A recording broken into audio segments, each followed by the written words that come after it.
Merci de suivre leur thème. Mesdames, Messieurs, bonsoir. Bienvenue à votre émission Questions d'actualité qui reçoit aujourd'hui la douane malienne pour parler de réformes.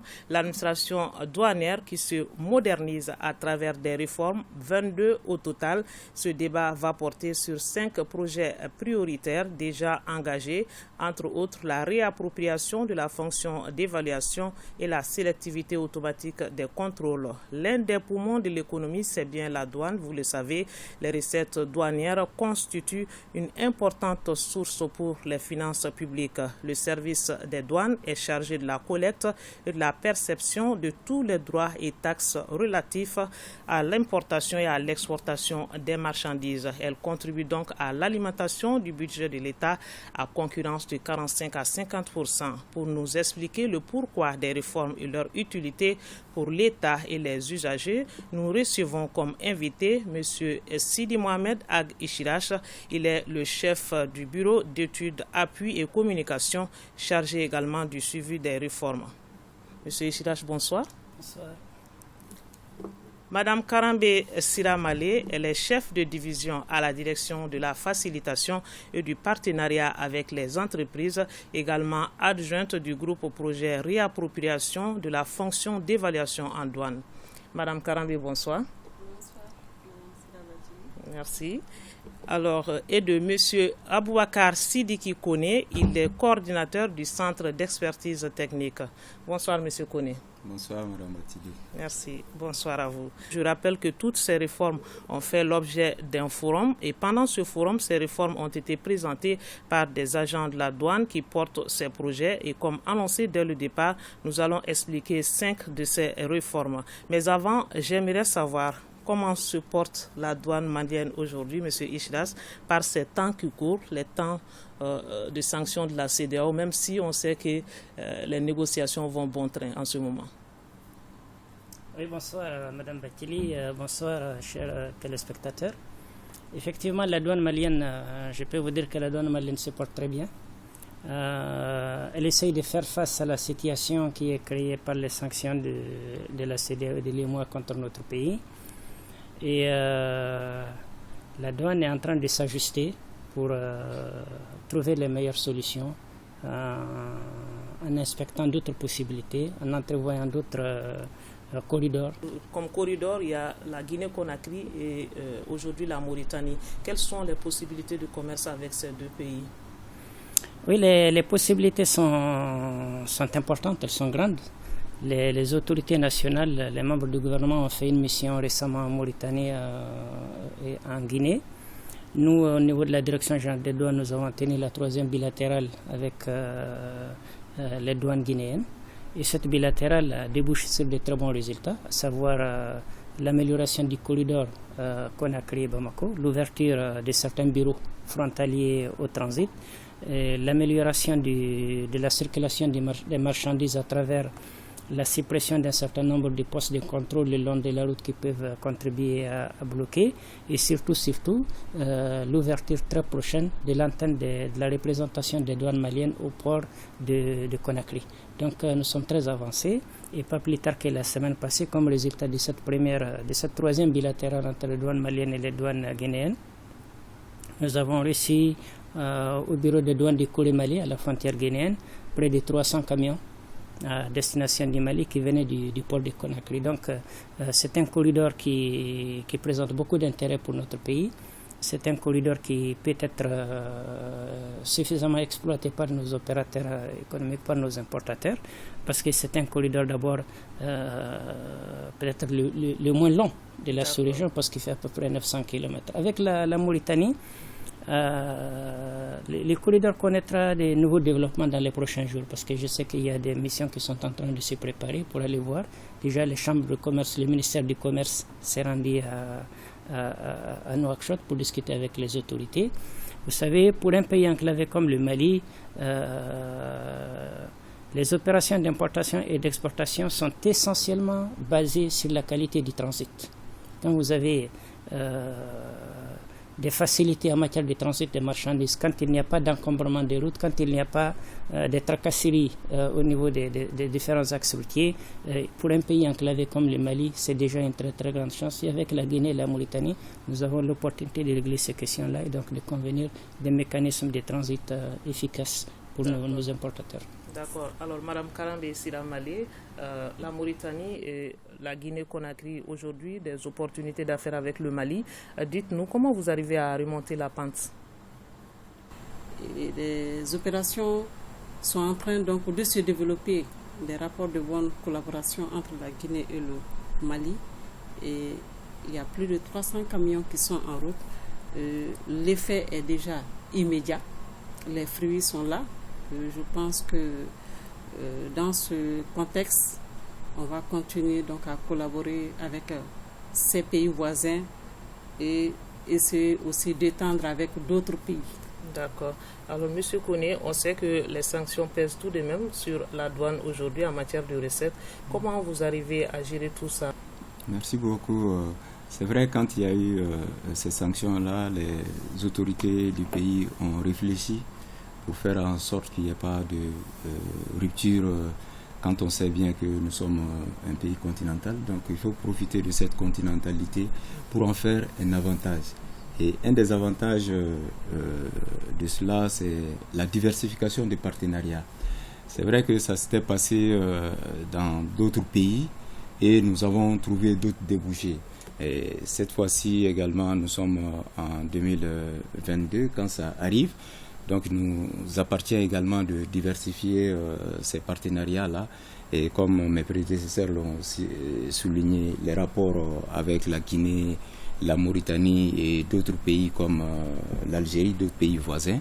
Donc, nous sommes en train d'intensifier, de renforcer nos rapports commerciaux pour faire en sorte que, pour amoindrir le plus possible les conséquences néfastes de ces sanctions-là. Aujourd'hui, vraiment, on peut dire que c'est vrai, à certains endroits, il y avait eu des augmentations, mais la Direction générale du commerce s'en est mêlée à travers certaines missions. Et depuis un certain temps, le sucre qui était à un certain niveau, donc le sucre est en train de baisser, le ciment également. Donc, on peut dire que nous parvenons à nous adapter par rapport à ce nouveau contexte-là. Vous tenez bon par rapport aux recettes? Bon, ça joue indubitablement sur les recettes parce que les recettes, c'est sur la base des importations. Donc, quand il y a moins d'importations, indubitablement, ça va jouer sur les recettes. Mais nous osons croire que l'horizon n'est pas très sombre avec les négociations qui sont en cours là. Et pour pouvoir... les signaux commencent à être lancés pour qu'on puisse quitter cette zone de turbulence pour enfin engager le vrai développement. Nous en venons à présent à notre premier volet du thème d'aujourd'hui. Il s'agit de la réforme relative à la réappropriation de la fonction d'évaluation en douane. Et c'est Mme Karambe Siramale qui a présenté cette réforme en tant que membre de l'équipe du projet Azival. Alors, Mme Karambe, expliquez-nous brièvement qu'est-ce que c'est le projet Azival. Merci Mme Sirabachili. En fait, l'administration des douanes du Mali s'est engagée dans un vaste programme de réforme, de modernisation. Et parmi ces réformes, je pilote le projet Azival. Qu'est-ce que c'est que le module Azival? En fait, le module Azival est un outil de contrôle automatique de la valeur développé par la CUNICED et intégré dans le Sidonia World. C'est un système performant. Il permet plus précisément d'encadrer les intervalles de valeur qui sont prédéfinis dans le système. C'est un module, un excellent outil de sélectivité en vue de la gestion de l'analyse des risques. Parce qu'aujourd'hui, la douane ne peut pas contrôler toutes les importations. Vu le volume des importations qui augmente d'année en année, la douane est obligée donc d'avoir des outils performants dans le cadre de la sélectivité pour orienter les circuits des déclarations. Les déclarations orientées au circuit rouge veut dire qu'il faut un contrôle systématique sur ces déclarations. Le circuit jaune moins de contrôle, il faut juste un contrôle documentaire pour liquider ces déclarations. Le circuit vert, pas de risque. Le circuit bleu, qui est une véritable innovation du module Asival, permet une liquidation d'office. Autrement dit, le circuit vert et le circuit bleu, ces deux circuits, il n'y a pas de contrôle immédiat dans les bureaux. Si je comprends bien, si on essaye d'expliquer pas en termes techniques, oui, parce que c'est un peu technique pour nous, le circuit vert, le circuit jaune, c'est des informations établies qui sont déjà dans la machine et qui permettent de vous orienter dans le travail ou pas. Tout à fait, ce sont des orientations pour dire que, attention, si une déclaration est au circuit rouge, il faut obligatoirement approfondir le contrôle par rapport à ces déclarations. Et avec le module Asival, si une déclaration est orientée au circuit bleu, ça présente d'énormes avantages pour les opérateurs parce qu'il n'y a pas de contrôle au niveau du bureau, pas de tracasserie. L'opérateur peut disposer de sa marchandise après paiement des droits et taxes dus. Et c'est au niveau donc de la direction du contrôle après dédouanement qu'on peut procéder à des contrôles sur ces déclarations. D'accord, je comprends maintenant. Alors, M. Ishiras, pourquoi la douane malienne a décidé d'aller à cette innovation? Quelle est son utilité? C'est une question extrêmement importante. Vous savez que, pour rappel, depuis 1989, la douane malienne a externalisé la question de l'évaluation en douane. Et cette question d'évaluation avait été confiée à des sociétés étrangères. On a d'abord eu la Société Générale de Surveillance, la SGS. Ensuite, on a eu Cotecna. Et puis, on a eu Bivac. Et toutes ces sociétés faisaient évaluer les marchandises pour la douane. Pour la simple raison que la douane ne disposait pas de l'infrastructure technique nécessaire pour apprécier la valeur des marchandises. Vous savez, entre parenthèses, la valeur des marchandises est importante pour la douane parce que les droits sont assis sur la valeur. C'est-à-dire que quand vous importez une voiture, c'est le sujet qui préoccupe tout le monde, vous importez une voiture, si elle coûte 2 millions, vous payez 45% des 2 millions. Si elle coûte 1 million, vous payez 45% des 1 million. Donc, je dis 45%, c'est juste une indication. Donc, les montants des droits à payer représentent un taux de la valeur en douane. Donc, pour bien dédouaner une marchandise, il faut maîtriser sa valeur. Il faut connaître la valeur exacte, c'est-à-dire le prix exact de la marchandise livrée au Mali. Alors, après près de 30 ans d'expérience avec les sociétés d'inspection, l'Organisation mondiale des douanes s'est réunie à Niamey et a décidé de remettre la douane dans ses prérogatives d'évaluation des marchandises, pour deux raisons. La première raison, c'est que la maîtrise de la valeur en douane a un effet positif sur les recettes. Parce qu'une marchandise mal évaluée est une marchandise mal dédouanée. La deuxième raison, il faut responsabiliser l'agent des douanes. Les droits sont propriété de l'État. Donc, si ils sont mal liquidés, il y a une perte de recettes. Cette responsabilité incombe à l'administration des douanes en général et en particulier à l'agent qui a fait la liquidation.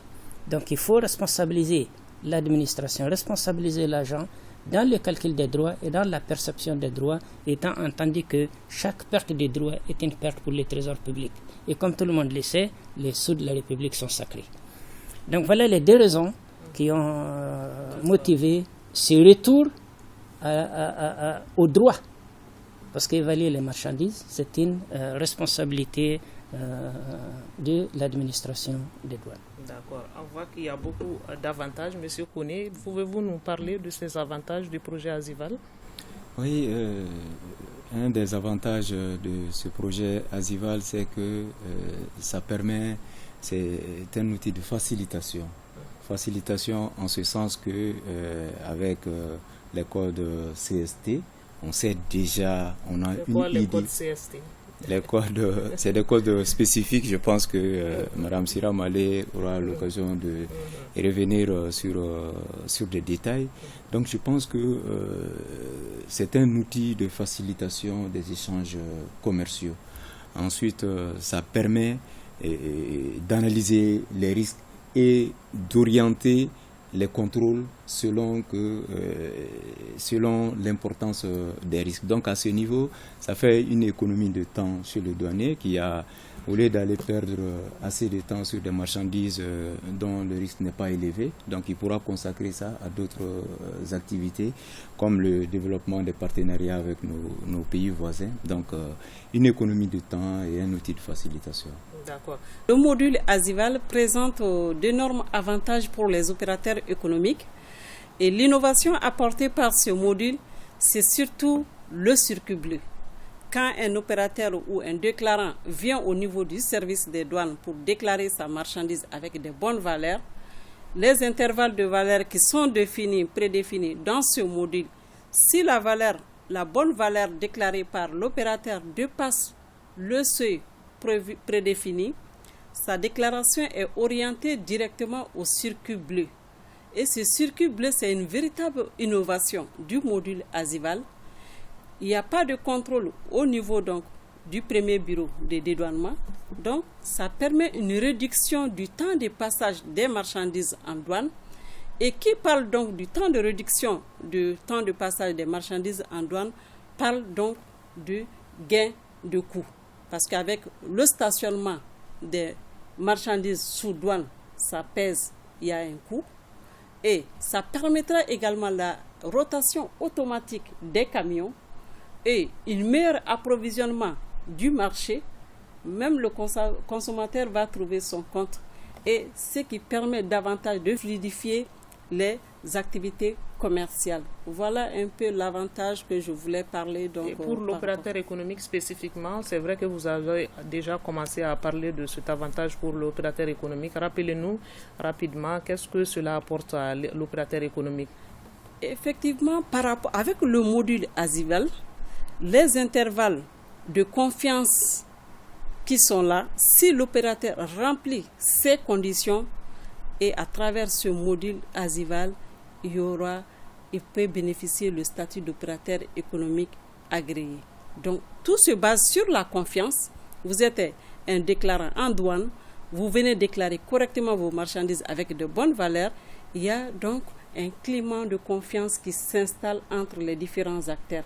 Et ce climat de confiance vous permettra au niveau donc de la douane de bénéficier de certains avantages qu'on appelle ici le statut d'opérateur économique agréé. Quel est l'impact de tout cela sur nos recettes, les recettes douanières? Effectivement, pour la mise en œuvre de ce grand chantier valeur, la douane a d'abord fait un test.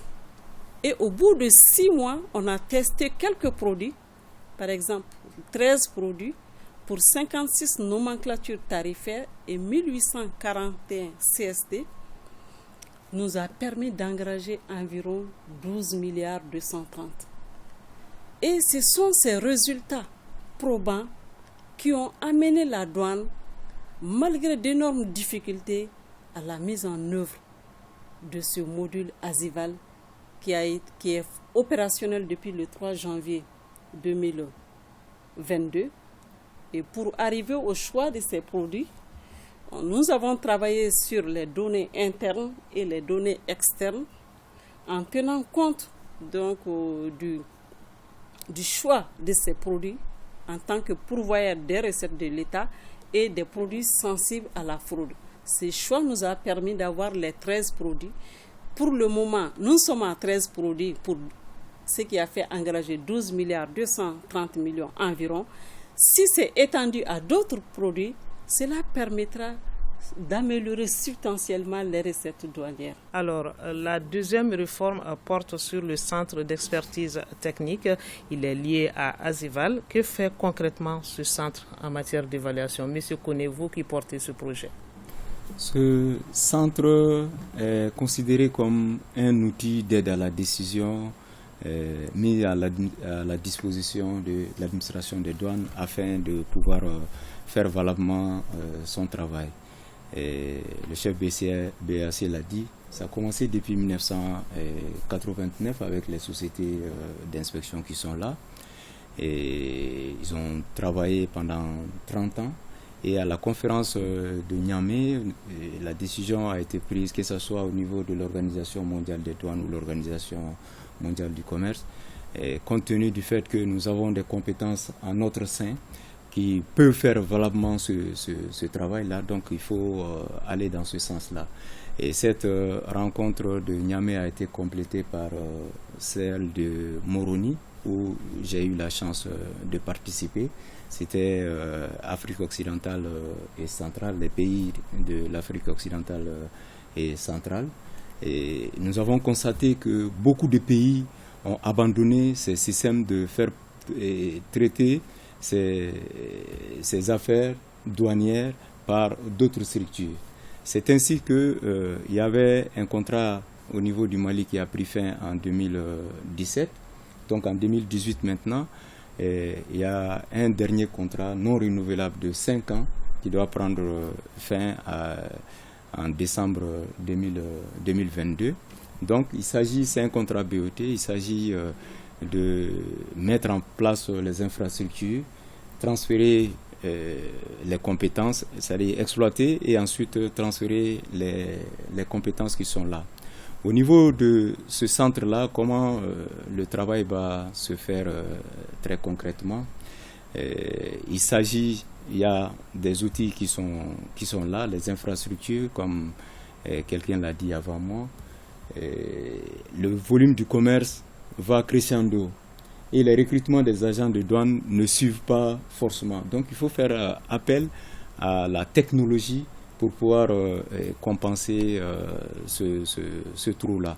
Et c'est de cela qu'au niveau du centre d'expertise technique, il y a des outils de pointe qui sont là pour pouvoir faire non seulement une analyse automatique, et cette analyse automatique est complétée par l'analyse manuelle, parce qu'on se dit que tout ce qui se fait de façon automatique peut être complété par le travail de l'homme. Donc, à ce niveau-là, ce double analyse permet de produire un document qu'on appelle le rapport d'évaluation. Et ce rapport d'évaluation est envoyé au niveau de l'administration des douanes pour dire au vérificateur à qui le dossier a été imputé, pour lui notifier les cas de risque possibles par rapport à ces importations. Donc avant même l'arrivée des marchandises, donc le vérificateur a une certaine idée par rapport à la cargaison. Et on ne s'est pas arrêté à ce niveau-là. Depuis 2007 également, nous avons ce qu'on appelle le contrôle non intrusif, autrement dit les scanners. Et les scanners, c'est des scanners mobiles, des engins, je ne sais pas si vous l'avez déjà vu, qui permettent de déceler à peu près le contenu de la cargaison sans pour autant l'ouvrir. Donc en 2007, il y a un certain nombre de déjà au Mali? Oui, il y a plusieurs scanners, il y a 5 qui sont opérationnels actuellement, donc, mais nous devons tendre sur les 8 pour pouvoir couvrir toute l'étendue du territoire national. Vous en êtes où par rapport au centre aujourd'hui? Le centre d'expertise technique, depuis 2017, c'est cette phase transitoire. Parce que comme on ne pouvait pas faire ce changement très brutalement, pour dire qu'on quitte un point A pour revenir à un point B de façon brutale, donc nous avons passé par une phase transitoire. Et cette phase transitoire va prendre fin bientôt. Et puis il y aura le passage en production pour permettre quand même à l'administration des douanes non seulement de recouvrer ses fonctions régaliennes, mais aussi d'influer positivement par rapport aux recettes douanières, parce que c'est cette première mission fiscale qui est beaucoup plus en vue. D'accord. Alors, M. Ishrash, à ce niveau, quels sont les objectifs que vous vous êtes fixés dès le départ pour mettre en place un centre d'études techniques? Bien, je vais résumer pour que ça soit relativement facile à comprendre. En fait, les centres d'expertise technique, c'est un bureau qui est placé auprès du directeur général des douanes, ce qu'on appelle les services en staff. Et ce n'est pas un bureau qui fait du dédouanement. D'accord. C'est un bureau, qu'on l'a dit tout à l'heure, d'aide à la décision. Donc, il aide l'agent des douanes chargé de la liquidation des droits et taxes à apprécier. Oriente. Il l'oriente. Il lui donne des indications sans l'obliger. Parce que ce que je disais tout à l'heure, l'agent qui liquide les droits est seul responsable du contenu de la déclaration. Après liquidation, bien entendu. Les mécanismes, c'est quoi? C'est un centre, qu'on l'a dit tout à l'heure, équipé, bien informatisé. Et quand vous êtes à Dubaï, je vais donner des exemples pour que les gens comprennent bien. Vous êtes à Dubaï, vous chargez un conteneur. Ce conteneur, vous avez des documents, vous avez des factures, vous avez des documents d'analyse, vous avez des documents d'embarquement, vous avez une intention d'importation. Donc, vous prenez tous ces papiers, vous les scannez et vous les envoyez au centre d'expertise technique avant l'arrivée de la marchandise au Mali. Le centre d'expertise technique récupère les documents, fait ses différents recoupements et attend l'arrivée de la marchandise. Quand la marchandise est arrivée, il envoie ses analyses au bureau de dédouanement. Et c'est le bureau de dédouanement qui fait les recoupements finaux pour liquider les droits après être passé par l'étape dont on a parlé tout à l'heure, qui est le scanner. Donc, les éléments qui ont été transmis depuis Dubaï au centre d'expertise technique, plus les résultats de l'analyse du scanner, le tout est transmis au bureau de dédouanement. Et c'est sur la base de ces documents-là que le douanier, le liquidateur, finit par se faire sa propre opinion de la chose. Vous avez demandé tout à l'heure l'avantage. L'avantage, c'est que lorsque la valeur qui est déclarée rentre dans la plage des valeurs retenues au niveau de l'administration de la douane sur la base de certains recoupements, de certaines statistiques, etc., l'importateur est au circuit vert. Quand vous êtes dans cette plage-là, vous êtes dans les circuits verts. Et si vous êtes dans les circuits verts, il n'y a pas de contrôle de votre opération, c'est la liquidation automatique. Ça, c'est un avantage énorme. C'est-à-dire que votre marchandise ne perd plus le temps à la douane. Et ce que Mme Karambe a dit tout à l'heure, c'est extrêmement important. Je disais tout à l'heure que nous sommes un pays enclavé. Dans un pays enclavé, il faut que l'opérateur, l'importateur gagne du temps. Si vous faites gagner à un importateur une journée de location du véhicule, vous lui faites gagner de l'argent. Et le propriétaire du véhicule aussi, vous lui faites gagner de l'argent parce que vous lui donnez la possibilité d'augmenter ses rotations. Donc si vous êtes en circuit vert, vous arrivez aujourd'hui, votre déclaration est liquidée le lendemain matin immédiatement, vous pouvez repartir au port pour aller charger. Donc ça, c'est l'élément essentiel. Madame Karambe, je comprends bien qu'il y a une complémentarité entre le projet Azival et bien sûr le centre. Dites-nous, quelle est cette complémentarité? En fait, il y a une synergie d'action entre le module Azival et le CET, parce que le CET permet de donner des informations précises sur l'identification de la marchandise en ce qui concerne la valeur. Et le Mali est un pays membre donc, de l'Organisation mondiale du commerce. À travers l'article 7 du GATT qui dit la valeur en douane des marchandises à l'importation, c'est la valeur transactionnelle. Qu'est-ce que c'est que la valeur transactionnelle? C'est-à-dire le prix effectivement payé ou à payer pour les marchandises lorsqu'elles sont vendues pour l'exportation à destination du territoire national après ajustement. C'est-à-dire, vous êtes un importateur, vous êtes parti à Dubaï, vous avez un conteneur de 20 pieds de chaussures Babi d'une valeur de 20 millions. Vous avez cette valeur. Et en plus donc de certains éléments en ce qui concerne l'assurance, les éléments qu'on doit ajouter, une fois que vous arrivez sur le territoire malien, vous devrez déclarer la bonne valeur. Donc, et avec le CET nous permet d'aller vers l'application intégrale de la valeur transactionnelle.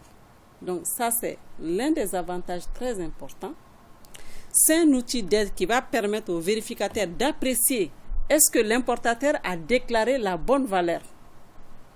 Et comme je disais à l'introduction que le module ASIVAL est un outil de contrôle automatique de la valeur, cet outil aussi, les intervalles de valeur sont prédéfinis dans cet outil.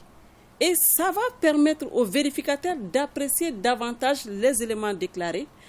Est-ce que les éléments, les informations qui sont sur le rapport d'évaluation du CET sont conformes avec les données prédéfinies?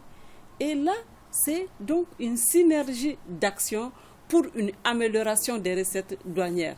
D'accord. Alors, pour la troisième réforme, il est question de sélectivité automatique des contrôles. Monsieur Ishrach, qu'est-ce qu'il faut comprendre par sélectivité automatique des contrôles? C'est-à-dire que c'est la machine qui sélectionne les déclarations sur la base d'une analyse des risques. Alors, il y a des critères qui sont dans la machine pour apprécier les risques relatifs à une marchandise. C'est par exemple l'importateur. Si l'importateur est un opérateur économique qui est connu à la douane avec plusieurs opérations frauduleuses, donc plusieurs contentieux, c'est un critère. Les pays d'origine, si les documents qui viennent du pays d'origine de la marchandise sont en général des documents qui ne sont pas probants, qui ne sont pas sûrs, qui ne sont pas fiables, c'est un critère. L'appréciation de la valeur, ce qu'on appelle les frais d'approche, c'est-à-dire du pays de départ jusqu'à la frontière malienne. Si ces frais d'approche en provenance du pays en question aussi ne sont pas bien maîtrisés, ne sont pas bien connus, c'est un critère. Et ensuite, les types même des marchandises. Il y a des marchandises sur lesquelles il y a de la fraude et il y a des marchandises sur lesquelles il n'y en a pas. Donc tout ça, c'est des critères. Une fois que tous ces critères sont introduits dans la machine, dès qu'ils sont combinés, la machine vous sort un degré de risque. La machine vous sort un degré de risque. Pays, importateur, déclarant, type de la marchandise, évaluation, etc. La machine vous sort un degré de risque. C'est 0,01, c'est 0,1, c'est 0,2, etc. Et en fonction de ça, la marchandise est classée selon le circuit dont Madame a parlé tout à l'heure. Et une fois que la marchandise est dans un circuit, elle obéit au principe qui dicte ce circuit. S'il n'y a pas du tout de risque, elle va au vert. Elle va au vert, c'est-à-dire vous enlevez votre marchandise. S'il y a beaucoup de risques qui sont combinés, c'est-à-dire un risque ou deux, un critère ou deux, ensemble, la marchandise va au rouge. Si elle va au rouge, donc on fait justement, si la marchandise fait objet de doute et qu'elle va au rouge, qu'est-ce que vous faites à ce niveau? On la vérifie intégralement. C'est pourquoi j'ai dit, les termes automatiques est important. C'est une sélectivité automatique. C'est-à-dire, c'est la machine qui vous affiche en rouge, opération dangereuse. D'accord. Donc là, vous vérifiez. Lorsqu'il n'y a pas de danger, la machine vous affiche opération simplifiée, c'est au vert et ça passe. Donc, encore une fois, ASIVAL, CET et sélectivité, c'est trois réformes qui vont ensemble et qui facilitent les opérations aux opérateurs qui restent dans les limites légales. Et ça, c'est un des avantages. On va vérifier l'utilité de cette réforme avec M. Kone. À ce niveau, nous, au niveau de CET, on ne s'est pas contenté de la sélectivité automatique, puisque après cette sélectivité automatique, nous passons à la sélectivité manuelle pour prendre en compte certains risques qui ne l'ont pas été au départ. Et il y a également quelque chose au niveau de ce CET-là, pour demeurer toujours dans son exemple de Dubaï. Donc, à supposer que la marchandise vienne, qu'elle fasse un circuit vert. Donc, après, directement, l'importateur prend sa marchandise et puis elle continue.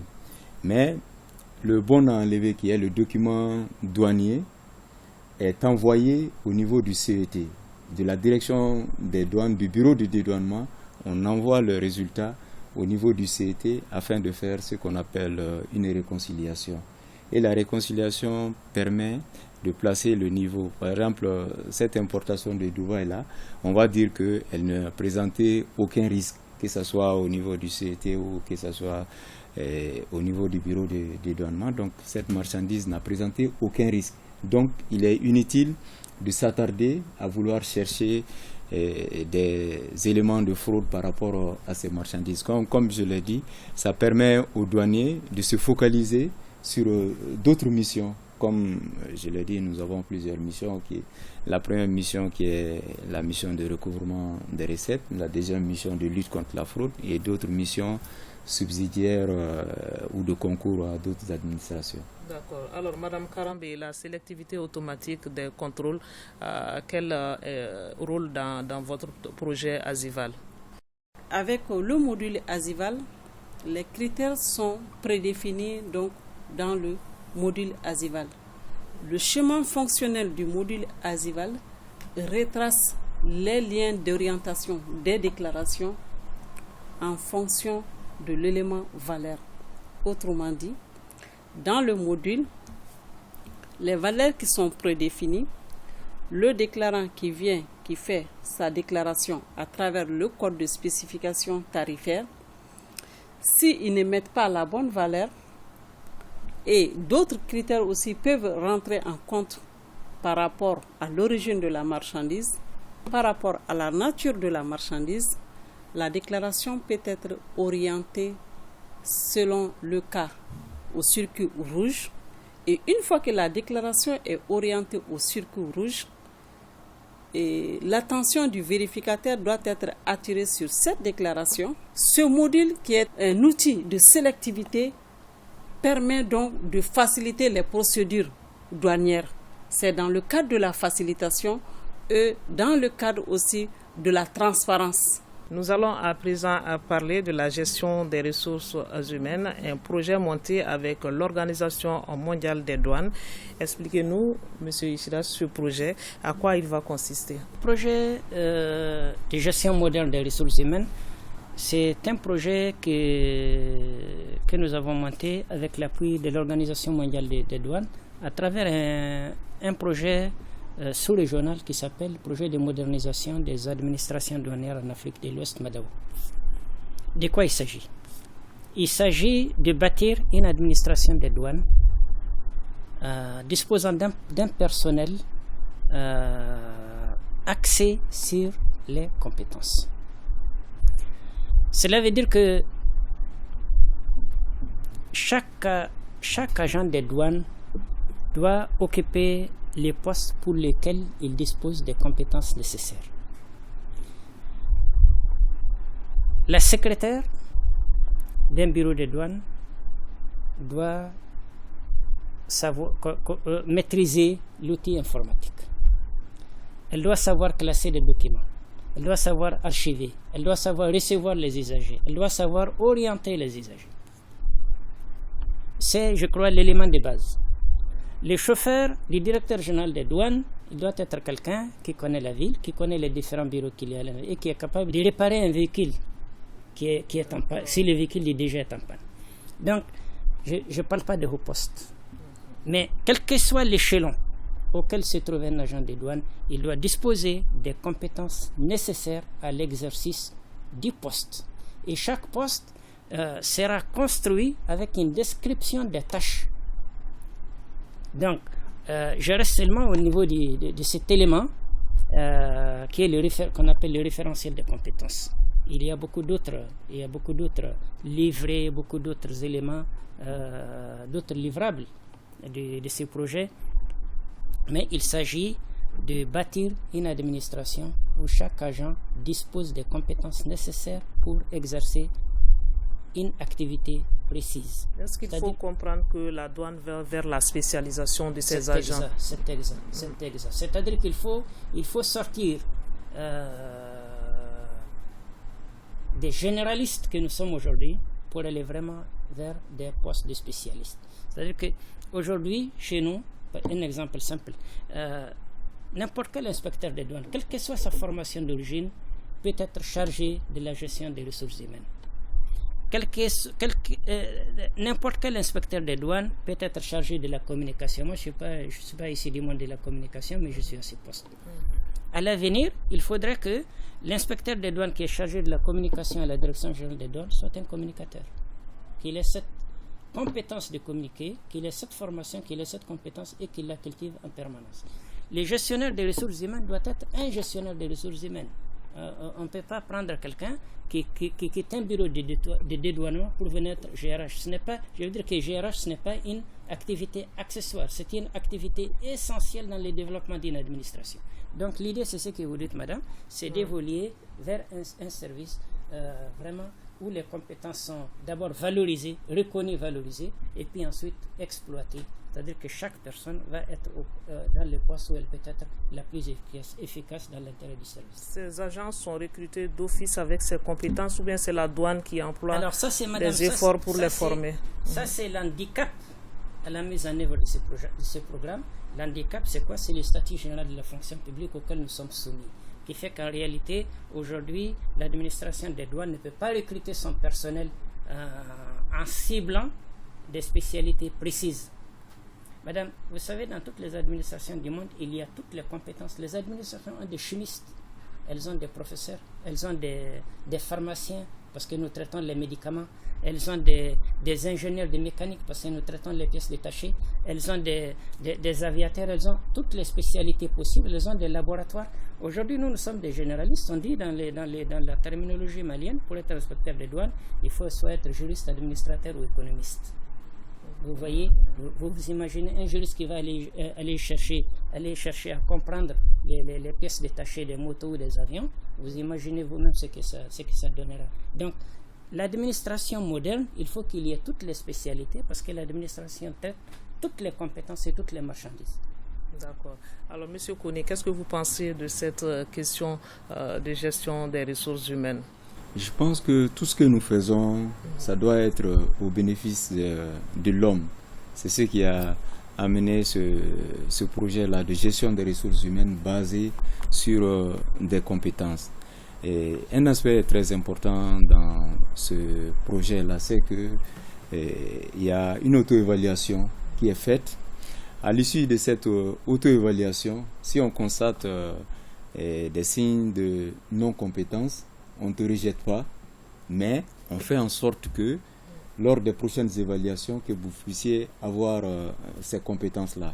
Je donne un exemple. Si on constate, pour demeurer dans le même exemple, si on constate qu'il y a un chauffeur qui est là, qui ne peut même pas mettre de l'eau au niveau de la batterie ou du radiateur, donc on va faire une formation de telle sorte que lors des prochaines formations, qu'il soit à hauteur de souhait. Je pense que c'est une très bonne chose de faire de cette question des ressources humaines une des priorités par rapport à l'administration des douanes.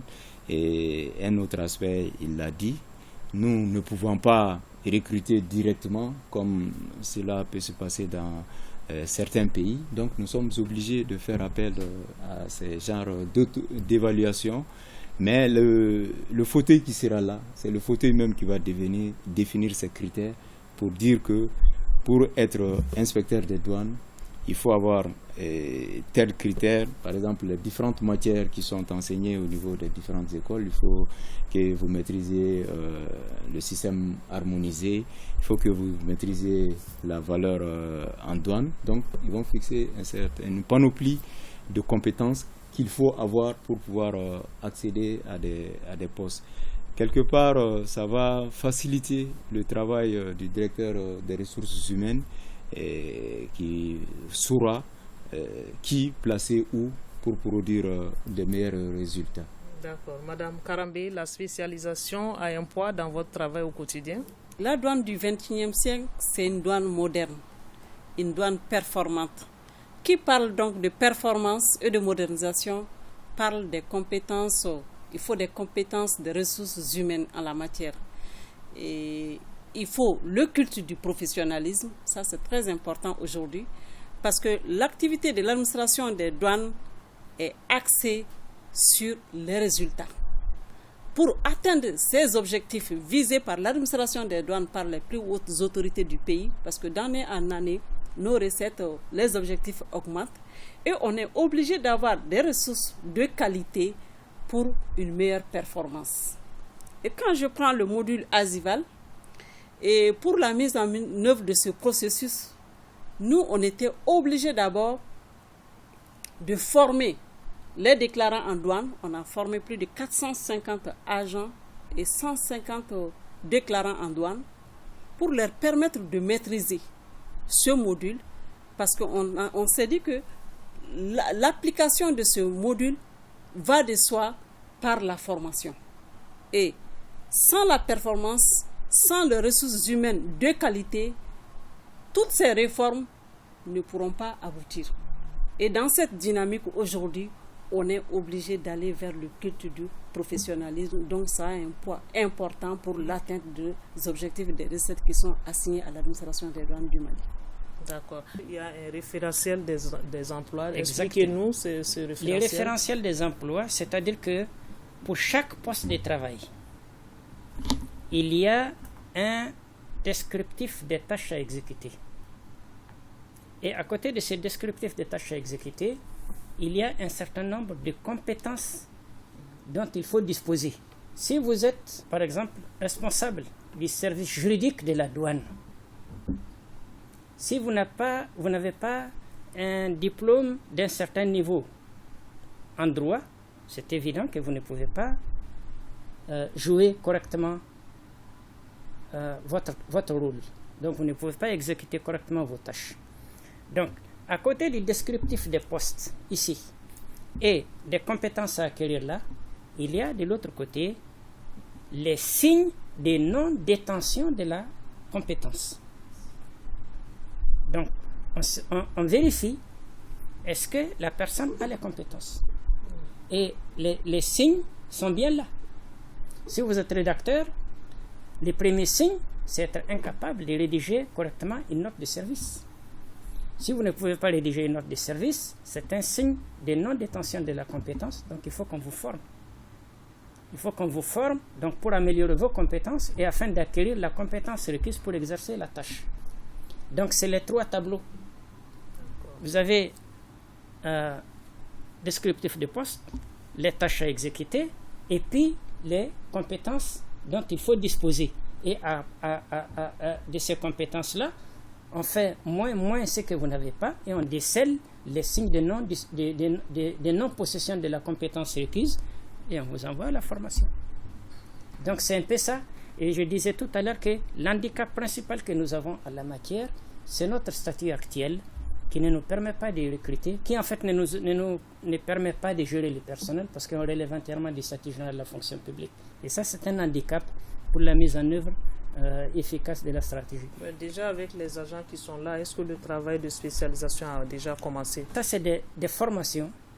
C'est des formations. C'est pourquoi je dis tout à l'heure, nous les douaniers, nous sommes des généralistes. Que quand vous prenez un inspecteur de douane, il peut vous parler des pièces détachées, il peut vous parler des qualités du tissu, il peut vous parler des qualités des carburants, il peut vous parler des droits, du code des douanes, du code du commerce, du code pénal, etc., etc. Donc c'est des généralistes. Mais on a besoin de spécialistes pointus parce que, madame l'a dit tout à l'heure, la douane du XXIe siècle, c'est du pointu. Ce n'est pas du touche-à-tout, c'est du pointu. D'accord. Alors, la cinquième et dernière réforme prioritaire est le projet de promotion de l'intégrité des agents de douane et de lutte contre la corruption. Qu'est-ce qu'il faut comprendre par la réforme ACPI? Je viens à vous encore, M. Ishilash. ACPI, c'est Programme anticorruption et promotion de l'intégrité des agents de douane. Ça aussi, c'est un projet qui a été monté par l'Organisation mondiale des douanes sur un financement norvégien, n'est-ce pas? Norvégien, NORAD. Et le but de ce projet-là, c'est de créer la confiance entre l'administration et ses usagers pour améliorer la qualité du commerce transfrontalier, c'est-à-dire les opérations douanières. De quoi il s'agit? L'Organisation mondiale des douanes a adopté un document qu'on appelle la déclaration d'Arusha révisée. C'est une déclaration 2013. Et cette déclaration énumère un certain nombre de comportements de l'agent des douanes. La douane malienne s'est inspirée de la déclaration d'Arusha révisée pour élaborer les codes d'éthique et de déontologie de l'agent de douane qui a fait l'objet d'un décret. Donc, à ces pays, c'est un projet de lutte contre la promotion, la corruption. Donc, c'est un programme anti-corruption et promotion de l'intégrité des agents des douanes. Donc, en deux volets. Un programme anti-corruption, c'est-à-dire il faut appliquer les outils légaux dans le domaine de la lutte contre la corruption.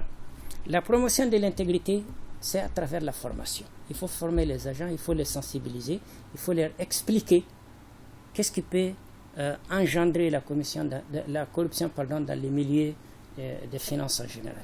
D'accord. Alors, M. Koné, comment vous allez lutter efficacement contre la corruption à travers cette réforme? La douane, comme beaucoup de secteurs financiers, sont des secteurs très sensibles à la fraude. Compte tenu de cet aspect, l'Organisation mondiale des douanes a eu à élaborer, comme M. Sirach l'a dit, un certain nombre d'éléments, parmi lesquels ces outils de lutte contre la corruption et de l'intégrité. Je vais peut-être vous raconter une petite histoire quand j'ai été au Japon, qui est l'un des pays où le taux de corruption n'est pas très élevé. J'ai demandé une fois à un Japonais quel était leur secret. Ils m'ont dit que partout où il y a l'homme, où il y a l'argent, ils ont mis les machines à la place de l'homme. Donc, quand vous voulez payer vos droits et taxes maintenant, M. X, il arrive, on dit que vos droits et taxes, ça fait 1 million. Donc vous venez, soit vous ne pouvez pas payer 999 000. Non, la machine ne va pas l'accepter. Mais par contre, si c'est les hommes qui sont là, ils peuvent prendre, ils vont dire dans 2 jours, vous pouvez repasser pour ça. Donc, la question de faire appel à la technologie, pour moi, est un moyen pour lutter contre la corruption. Et de l'autre côté, pour faire la promotion de l'intégrité, il faut passer également par la formation. D'accord. Sira veut ajouter quelque chose? Oui. Effectivement, je dis que l'administration des douanes est en train de tout mettre en œuvre aujourd'hui pour aller vers une dématérialisation totale de nos procédures de dédouanement. Comme il a si bien dit, il y a moins de contacts physiques, il y a moins de corruption en ce moment. Et avec le module Azival, c'est un outil qui permet donc aux vérificateurs de consulter une gamme de CST disponibles pour choisir. Aujourd'hui, ils n'ont pas besoin de se déplacer. Avec ce module Azival, ils envoient de façon dématérialisée leur demande requête de CST au niveau du cordon douanier avec les documents scannés. Ils n'ont plus besoin de faire le déplacement. Et je me suis dit qu'avec la dématérialisation de nos procédures, et ça va de pair avec le projet ACPI, qui est de lutter efficacement contre la corruption en milieu douanier. C'est ce que je voulais ajouter. Alors, le projet Azival contribue à la mise en œuvre de la réforme qui est appelée réforme de l'opérateur économique agréé. Expliquez-nous comment ça se fait. En fait, pour le statut d'opérateur économique agréé, il ne faut pas avoir des antécédents au niveau du cordon douanier. Je prends l'exemple concernant les multinationales qui font des importations au Mali. Ils déclarent les bonnes valeurs et pendant des années, 3 années peut-être, je peux prendre les années antérieures, ils ont fait des importations au niveau du cordon douanier avec des bonnes valeurs. Il n'y a pas eu de contentieux. On a fait des contrôles au niveau des entreprises. On a vu que c'est des bonnes valeurs qui sont déclarées. La douane doit tout faire pour encourager ses opérateurs. Et c'est dans ce contexte-là, avec l'Organisation mondiale des douanes, on a essayé de mettre en place le statut d'opérateur économique agréé. Et avec le module Azival, les déclarations qui respectent les intervalles de valeur définis dans le système, ces déclarations sont liquidées d'office et il n'y a pas de contrôle au niveau du premier bureau. Ce comportement est de nature à favoriser l'opérateur d'aller vers la mise en place, de bénéficier du statut d'opérateur économique agréé. D'accord. Monsieur Yusidash, le suivi pour la lutte contre la corruption sera accentué à ce niveau. Comment ça va se passer? Lutter contre la corruption et la délinquance financière en général, c'est d'abord une question d'éducation. C'est depuis l'enfance, donc à l'école, qu'il faut inculquer aux enfants les soucis de l'intégrité. Ensuite, au niveau de l'administration des douanes, il faut accentuer les contrôles, ce qu'on appelle le contrôle interne. Il faut accentuer le contrôle interne. Ce n'est pas seulement en douane, mais dans toutes les administrations, l'agent public a peur du bâton, le bâton du droit. Et l'avantage des contrôles, c'est qu'ils permettent de déceler à temps certaines irrégularités, de les corriger avant qu'elles ne prennent une certaine ampleur. Donc, la formation, l'éducation, la sensibilisation, le contrôle, la sanction, la récompense si c'est nécessaire. Donc, il faut mettre en œuvre tout cet arsenal, sinon, un seul de ces éléments ne permet pas de lutter efficacement contre la corruption. D'accord. Revenir un peu sur la notion d'opérateur économique agréé. D'abord, c'est un statut qui est prévu par beaucoup de textes internationaux que le Mali a ratifiés. La Convention de Kyoto révisée, l'accord de l'OMC sur la facilitation des échanges, notre nouveau code des douanes qui est en chantier. Donc tous ces documents ont prévu le statut d'opérateur économique agréé. C'est un statut qui est accordé à une entreprise sur beaucoup de critères, mais je cite deux. Le premier, c'est que c'est une entreprise qui respecte la réglementation, ce que Madame a dit tout à l'heure. C'est-à-dire sur une période bien déterminée, cette entreprise n'a pas commis d'infraction au niveau de la douane. Et le deuxième élément, c'est que cette entreprise prend soin d'elle-même, c'est-à-dire qu'elle met en place des actions concrètes en matière de sécurité et de sûreté de ses opérations. C'est un statut qui est demandé par l'opérateur.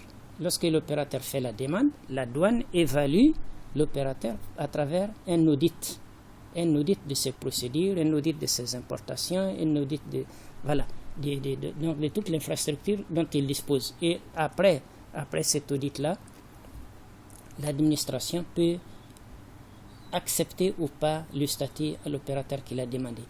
C'est accepté pour toute entreprise peut demander ce statut. Les transitaires, les déclarants en douane agréés, les commerçants import-export, l'industriel, etc. Toute personne qui fait affaire avec la douane a le pouvoir, a la possibilité de demander ce statut.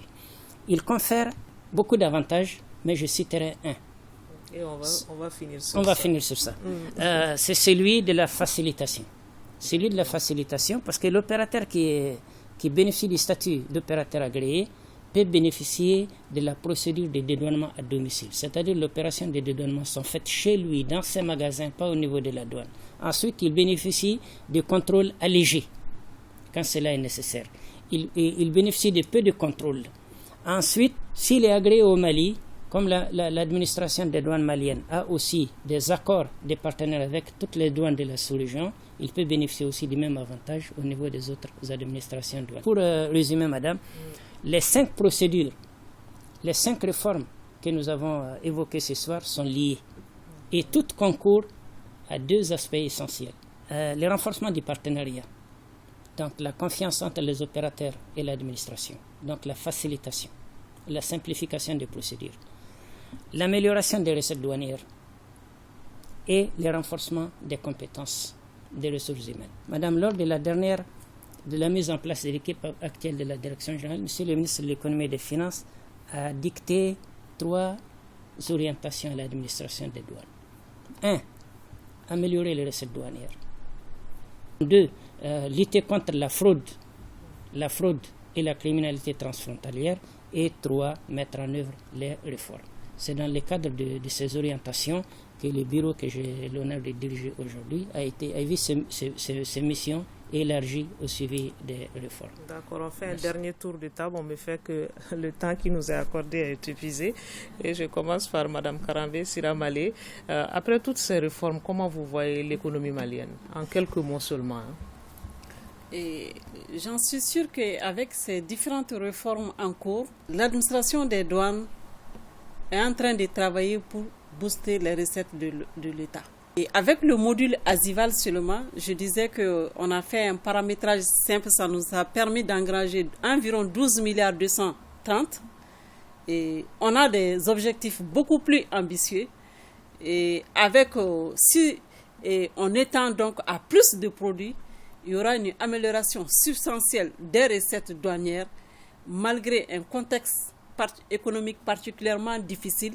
L'administration des douanes, avec ces réformes, pourra relever donc les défis qui nous attendent en matière de mobilisation des recettes. Merci. Monsieur Isidas, et on finit par Monsieur Koné. Merci beaucoup, Madame. D'abord, je vous remercie au nom du directeur général des douanes pour nous avoir donné l'opportunité de venir expliquer la portée des réformes que nous avons engagées au niveau de la direction générale des douanes. Vous savez, la douane, c'est un service qui est aujourd'hui en train de travailler pour l'amélioration de la transparence. La douane, vous l'avez dit tout à l'heure, c'est presque 40-45% des recettes budgétaires de l'État. Un service qui concourt pour un tel montant dans les recettes publiques ne peut pas se contenter d'avoir un personnel corrompu, incompétent, etc. Et donc c'est pourquoi nous n'avons pas honte de dire que nous faisons face aux missions qui nous sont assignées et nous mettons tout en œuvre pour y arriver. D'abord en luttant contre les mauvaises pratiques et puis ensuite en luttant pour améliorer la qualité des ressources humaines, mais aussi des infrastructures.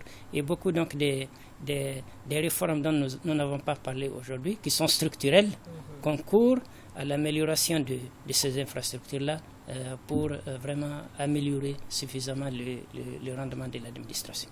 Merci beaucoup. Alors, M. Koné, pour boucler maintenant, à quoi on peut s'attendre avec ces réformes sur l'économie malienne? Je pense bien que dans les tout prochains jours, ces 5 réformes réunies doivent permettre de produire des résultats probants, que ce soit au niveau de l'administration des douanes, qui nous demande de faire un certain nombre de recettes par jour pour pouvoir faire face à ces dépenses-là. Aussi avec les usagers. Les usagers feront une économie de temps avec tous les moyens déployés. Et l'administration des douanes même va bénéficier de cela. Comme je l'ai dit, avant d'atteindre la spécialisation, je pense bien que les recettes vont connaître une hausse, Sira Malé l'a dit, avec 12 milliards déjà. Donc il y a 22 réformes au total, parmi lesquelles nous n'avons pris que 5. Et si nous finissons avec ces 5 réformes-là, donc on va tendre vers d'autres là, toujours dans le cadre de l'amélioration, de la facilitation des opérations de dédouanement qui vont permettre au Mali de pouvoir se développer et de faire face aux nombreux défis. D'accord, merci à vous pour tous ces éclairages. Ainsi se referme ce débat sur les réformes pour moderniser l'administration douanière. Ces réformes prioritaires sont destinées à améliorer le travail de la douane malienne et pour plus de recettes et la contribution assurée au budget national. Ils nous ont aidés à comprendre. Monsieur Sidi Mohamed Ag Ishirash, il est le chef du bureau d'études, appui et communication, chargé également du suivi des réformes. Madame Karambé Sira Malé, chef de division à la direction de la facilitation et du partenariat avec les entreprises, adjointe du groupe au projet réappropriation de la fonction d'évaluation en douane. Et Abouakar Sidiki Koné, coordinateur du centre d'expertise technique. Nous espérons que vous avez eu un intérêt à nous suivre. Merci de votre attention. Passez d'excellents moments de télévision en compagnie des programmes de ORTM 1. Bonsoir.